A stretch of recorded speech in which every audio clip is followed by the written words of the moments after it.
भक्ति और विश्वास दोनों दूगो चीज है। खाली भक्ति के मतलब अलग होला, बाकी जौन भक्ति में विश्वास मिलल रहेला ओकर मतलब साक्षात शिव के प्राप्ति होला। भक्ति चाहे जैसे करी, बाकी भावना में खोट ना होके के चाही, काहे कि जौन भक्ति भावना पूर्ण होला उहे भगवान के स्वीकार होला। आई यही विषय वस्तु पर एगो गीत सुनी।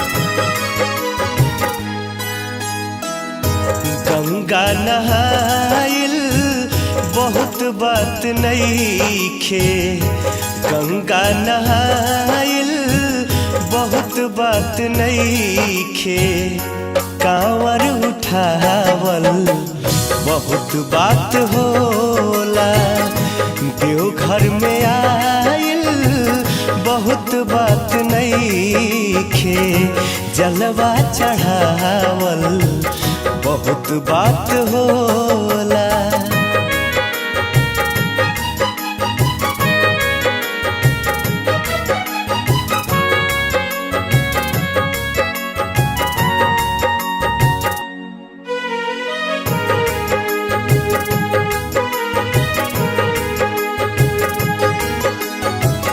बाबा के भभूत चंदन चीज है गजब के, लीला रे लगावे बदे मिले नहीं सबके।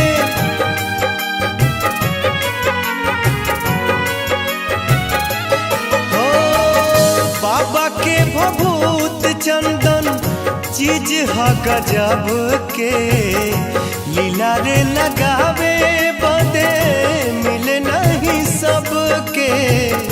माथा झुकावल बहुत बात नईखे, माथा झुकावल बहुत बात नईखे, चंदन लगावल बहुत बात होला, देवघर में आइल बहुत बात नईखे, जलवा चढ़ावल बहुत बात होला।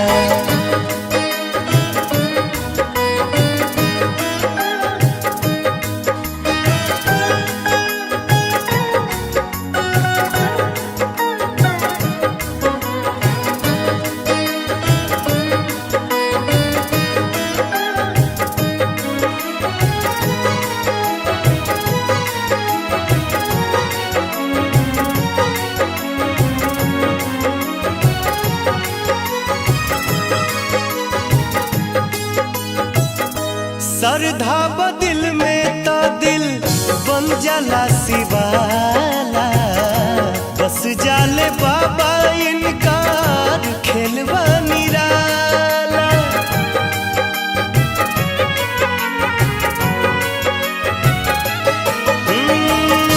श्रद्धा बदिल में तो दिल बन जाला शिवाला, बस जाले बाबा इनकार खेलवा निराला। ई अलख जगावल बहुत बात नईखे, ई अलख जगावल बहुत बात नईखे, जगा के जोगावल बहुत बात होला, देवघर में आइल बहुत बात नईखे, जलवा चढ़ावल बहुत बात होला।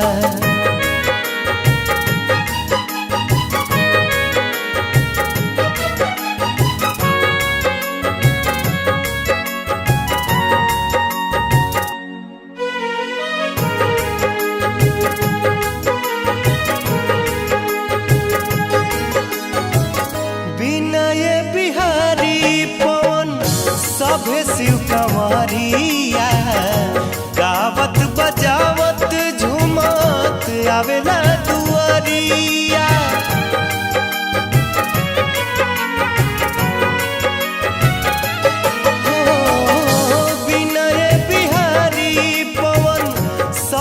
शिव कंवरिया गावत बजावत झूमत आवेला दुआरिया भजन गुनगुनावल बहुत बात नईखे भजन गुनगुनावल बहुत बात नईखे मनवा रमावल बहुत बात होला देवघर में आइल बहुत बात नईखे जलवा चढ़ावल बहुत बात हो